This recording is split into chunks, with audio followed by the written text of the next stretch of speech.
আজকের যে ব্লগটা আপনাদের সাথে শেয়ার করব সেটা প্রায় ওই 2-3 মাস আগের তোলা। আসলে ভিডিওগুলো তো তৈরি করে রাখি, কিন্তু সেগুলোকে এডিট করে সবসময় সময় মতো দিয়ে ওঠা হয় না জানেন। যেহেতু রবিবার, ব্রেকফাস্টে ক্লাব কচুরি তো মাস্ট, কিন্তু আমার আবার কচুরি জিনিসটা খুব একটা পছন্দের নয় বলে আজ চা আর বিস্কুট দিয়েই ব্রেকফাস্টটা করে নিলাম। নমস্কার, আমি পায়েল। আজ বেনেবধুর গপ্পের একটা নতুন ব্লগ শুরু করলাম আপনাদের সকলকে স্বাগত জানিয়ে। আপনারা নিশ্চয়ই সবাই খুব ভালো আছেন, আমরাও খুব ভালো আছি। আজ তো রবিবার, তো আজ যাচ্ছি একটুখানি ল্যাপটপ কিনতে। একটুখানি ল্যাপটপ কেনার দরকার হয়ে পড়েছে, তো আজ সেখানেই যাচ্ছি। যাব একটুখানি লেক মলে। তো যদি সেখানে ভালো না পাই তাহলে অন্য কোথাও জায়গায় যাব, দেখি। চলুন আপনাদেরকে নিয়ে যাচ্ছি। আমি, বাবা আর পুপু মিলে বেরোচ্ছি। আমার ল্যাপটপের স্ক্রিনটা আসলে একটু খারাপ হয়ে গেছে, তবে ওই টুকিটাকি কাজ মোটামুটি চলেই যায়। আসলে আমার ল্যাপটপটার ভালোই বয়স হয়েছে, প্রায় ধরুন ওই 13-14 বছর। কলেজে পড়ার সময় বাবা ওইটা আমায় কিনে দিয়েছিল। আর আমার যে মাস্তুতো দাদা, ওর এই সমস্ত ইলেকট্রনিক্স জিনিসের নলেজ আবার খুব ভালো জানেন। তো দাদার পরামর্শেই বাবা কিনে এনেছিল সেটা আমার জন্য, সম্ভবত ওই এসপ্ল্যানেডেরই কোনো দোকান থেকে। জীবনে ওই প্রথম আমাদের বাড়িতে কম্পিউটার ঢুকলো। আগে অবশ্য তার দরকারও পড়েনি, তবে ইমলের কথা তখন জানতাম না, বা হয়তো তৈরি হয়নি, কি জানি ঠিক জানা নেই। তো বেশ কিছু দোকান ঢু মারার পর আমাদের মনে হলো রিলায়েন্সেই আমরা জিনিসটা বেস্ট প্রাইসে পাবো, তাছাড়া অনেক ভ্যারাইটিও দেখতে পাবো। তবে ওনাদের জিজ্ঞাসা করায় বললেন যে এখানে ভিডিও অ্যালাউ নয়, আপনারা জিনিস কেনার পর আনবক্সিং করার সময় ভিডিও করতে পারেন। ও আমি ল্যাপটপের ব্যাপারে একটু ডেলের প্রতি বেশি ভরসা করি, কারণ আমার ফার্স্ট ল্যাপটপটাও ডেলেরই ছিল আর এতদিন ভালোভাবে সার্ভিসও দিয়েছে। তবে ওনারা সাজেস্ট করলেন লেনোভোর এই ইয়োগা সিরিজের ল্যাপটপটা নিতে। মডার্ন প্রসেসর, এআই কম্প্যাটেবল, তো 7-8 বছর একেবারে নিশ্চিন্ত। আর প্লাস পয়েন্ট হলো গিয়ে খুব লাইট ওয়েট, তো খুব সহজেই ক্যারি করা যাবে। আর আমাদের বেশ পছন্দও হলো মডেলটা, তাই এটাই নিয়ে নিলাম। এই যে এই ল্যাপটপটা।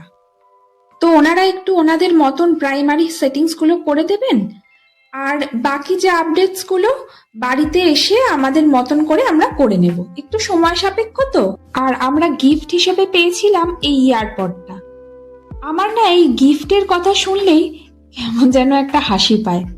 সত্যি কি কোম্পানিগুলো গিফট দেয়, নাকি ওই গঙ্গা জলেই গঙ্গা পুজো? তবুও গিফট হলো গিয়ে আমাদের মনের একটা শান্তি, বলুন। যাক, ফ্রিতে কিছু তো পাওয়া গেল, যদিও তা আদৌ ফ্রি নয়, সেটা আমরা বেশ জানি, বুঝি, কিন্তু কিছুতেই না মানতে পারি না। দেবাশিসের যে পুরনো ল্যাপটপটা, ওটা অনই হতে চায় না, তাই ওকে বিক্রি করে দেওয়া হলো।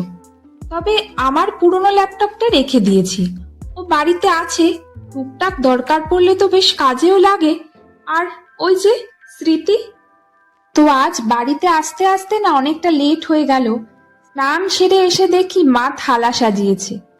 আজ দুপুরের মেনুতে ভাত, ডাল, মাটন আর ভিনিগারে ভেজানো পেঁয়াজ। দারুণ লাগে খেতে। মাটন দিয়ে পেট পুজো সেরে ঘুমিয়েই পড়েছিলাম। আমি জেনারেলি দুপুরে ঘুমোই না, আর খেয়ে দিয়ে তো নয়ই। তবে কোনো কোনো দিন দুপুরে চোখ লেগে আসে, তখন ঘুমিয়ে নিই আর কি। আজ অনেকটা লেট হয়ে গেছে, প্রায় সন্ধ্যে 7টা। আমাদের পাখিটার ঘুমানোর সময় হয়ে গেছে, তখন আমি উঠলাম। বেশ বোর হচ্ছিলাম।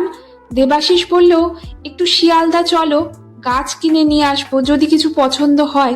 তো এসেছি শিয়ালদার কাছে একটা নার্সারিতে। তো আমরা যে নার্সারিটাতে আছি নাম হলো গিয়ে সামন্ত নার্সারি। এখানে যিনি মালি দাদা আছেন, উনি আমাদের বাড়ির গাছগুলোর পরিচর্যা করেন। তো গাছ বা গাছের সার কিছু কেনার থাকলে আমরা সাধারণত এই দোকানেই আসি।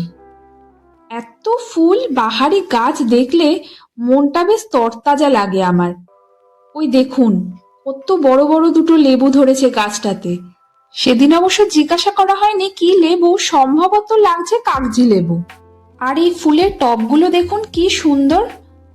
আমার মনে হয় যে এই শিয়ালদার ওখানে যে কটা নার্সারি আছে এদের কালেকশন ভালো, তবে টবগুলোর দাম একটু চড়া। ওই দেখছেন সবুজ রঙের জামা পরে উনি আমাদের বাড়ির গাছগুলোর দেখাশোনা করেন, আবার ভিডিও করছি বলে আমাকে নিয়ে কেমন মশকরা করছে দেখুন। তবে আজ আর কোনো গাছ কিনলাম না, একটু ওই সার কেনার দরকার ছিল, তাই সেটা কিনেই বাড়ি ফিরছি। তো ফিরে এসে ওই আজকে সকালের যে ল্যাপটপটা কিনেছিলাম ওটা নিয়ে একটু ঘাটাঘাটি করছিলাম। তো আমার এই চ্যানেলেরই একটা ব্লগ চালিয়েছি, পিকচার কোয়ালিটি সাউন্ড দুটোই বেশ ভালো আপাতত, দেখা যাক। আর ওই যে পিছনে যে রাখা আছে ওই ব্যাগটা, ওইটা দিয়েছে ওরা। ব্যাগটা আমার দারুণ পছন্দ হয়েছে, আর মনটাও আজ বেজায় খুশি জানেন। আর কেন হবে না বলুন, বাড়িতে একটা নতুন সদস্য এসছে। বেশ রাত হয়ে গেছে, এবার ডিনারটা সেরে নি। আজ তাহলে আসি, আপনারা সকলে খুব ভালো থাকবেন আর সকলকে ভালো রাখবেন। আর ভিডিওগুলো কেমন লাগছে একটু আমাকে জানাবেন প্লিজ।